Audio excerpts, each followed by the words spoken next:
አይናችን ነሽ ማርያም አንቺን አይንኩብን፣ የተዋህዶ ልጆች እንወድሻለን። መልአከ ብርሃን ቄስ ይርዳው ምሮቱ እባላለሁ። በሊቦ ከምከም ወረዳ ዙሪያ ብራ ማርያም ቤተክርስቲያን የምትባለው ቤተክርስቲያን አስተዳዳሪ ነኝ። መቼ ተመሰረተች? ያው 1000 ዓመት በላይ ትሆናለች። በአፄ አምደ ጽዮን ዘመነ መንግስት ነው የተመሰረተች።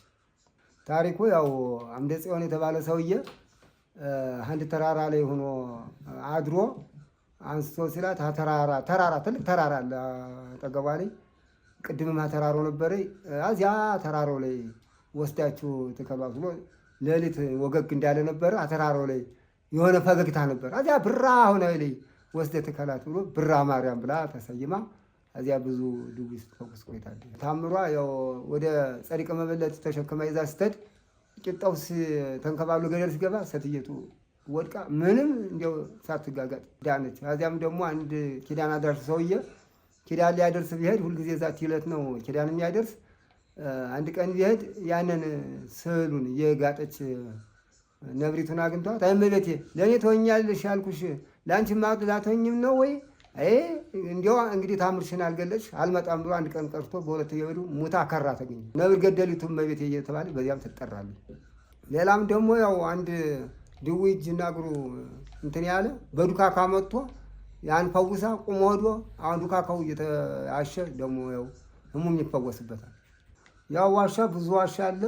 በክፉ ቀን ጊዜ ትልቅ እንትን ላይ ዋሻ ረጃጅም እንጨት ተራራው ላይ ገድፈው መሰላል አድርገው እዚያ ብዙ ጓዝ አውጥተውበታል። ብዙ መጻሕፍት ብዙ ጽላቱን ታቦቱን አጠላዱ ማለት ነው። እሺ፣ ስሜ እያያ መንግስት እባላለሁ። የስራ ድርሼ የሰበካ ጉባኤ ልማት ክፍል ነው። የብራ ማርያም ታሪኳ በይበልጥ በዝርዝሩ ተዘርዝሯል። በእርግጥ ግን በደርጋውን ደርግ ማቃጥላታለሁ ብሎ በሳር እያለች 3 የመድፍ ጥይት አርፎባትኝ ስንት ክምር ራሱ አልፎ ሄዶ ሲቃጠል ደብሪቱ ዝም ብላ በታምር እንትኑ ከክዳን ውስጥ ነው እዚህ የተገኘ። እንግዲህ ከአባቶቻችን በታሪክም የምንሰማው አብዝራ የሚባል ቦታም አለ እና አንድ ድሃ የሚዘረው ሲያጣ አንድ ሀብታም ሲጠይቀው የለኝም አላበድርም አለው። አላበድርም ባለው ጊዜ ሄዶ አፈሩን ወስዶ ዘርቶተኝ ሽምብራ በቃለ እና ድንግል ማርያም እስቲ አንቺ ታውቂያለሽ ብሎ ባለበት ሰዓት ነው አፈርን የዘር እና ዛሬም አብዝራ ይባላል። ያን ዛሬም ቦታው የቤተ ክርስቲያኑ ስራ ከጀመርነው እንኳን የው አቅም የማጣት ሆኖ 5 ዓመት ሆኖታል። በስተ ምስራቅ ገጥ ያለው ልናስቀድስ ስንቆም ደጅ ላይ ወተን የምናስቀድስ እንጂ ውስጥ ላይ ህንጣው ተተርትሮ ሊፈርስ ብሎ ነው ያለ። ይመታናል ብለን ደጅ ላይ ነው የሚሆን። በክረምት ወራት እንደውም አይታመን። የገንዘብ ነው ችግሩ እንጂ በማቴሪያል አሸዋና ድንጋይማ ህዝቡም ያቀርባለኝ እያቀረብን ነው ነበር። ዋናው አሁን ችግሩ አንገብጋቢው ሲሚንቶና ፌሮ የሌት ፎፉዝም እየሸናበት እያራበት ዝም ብሎ ጠቅላላ መቅደሱ ሸቶ ስንወጣ ጠቅላላ እንደ ጭቃ እግራችን እያበስን ነው የምንወጣ። በጣም እንዲያው እንኳን ቅዳሴ መሳይል ሲፈተትበት እንዲያው ቅዱሳን አጽም የረገፈበት ነው ለመግባት አሰቃቂ ሆኖ ነው ያለው። ሽታው ሁላ ጠቅላላ እያፈነን ነው። እኛ ዋና ችግራችን ያው ሲሚንቶ ፌሮ ነው እና ጉልበት ያው ሰው አለ ሰው እንትን ነው ያው ጉልበቱን ውሃ እንቀዳለን፣ ድንጋይ እናቀርባለን፣ አሸዋን እናቀርባለን። ያው ገንዘብ ስለቸገረኝ ገንዘብ ነው አሁን ችግራችን እና አሁን በገበያም እየለመነ ሰውም እያውጣጣን እንዲያው ሰው በገበያውም በዚያም እየለማመነ ከሌላ ደብርም እየለመነ ከዚህ አድርሰናል። እኔ ስሜ ሊቀ ኅሩያን ሕዝቅኤል አስፋው እባላለሁኝ። እዚያው አዲስ አበባ ነው ማገለግለው። ያው ብራ ማርያምን እዚያው ቦታው ተገኝቼ የዛሬ 2 ዓመት አካባቢ ሄጄ ነበረ። ቤተክርስቲያኑ በጣም የሚያሳዝን ነው። በተለይ አሁን ሌላው ህዝብ የሚያው የተቀረጸውን ነው።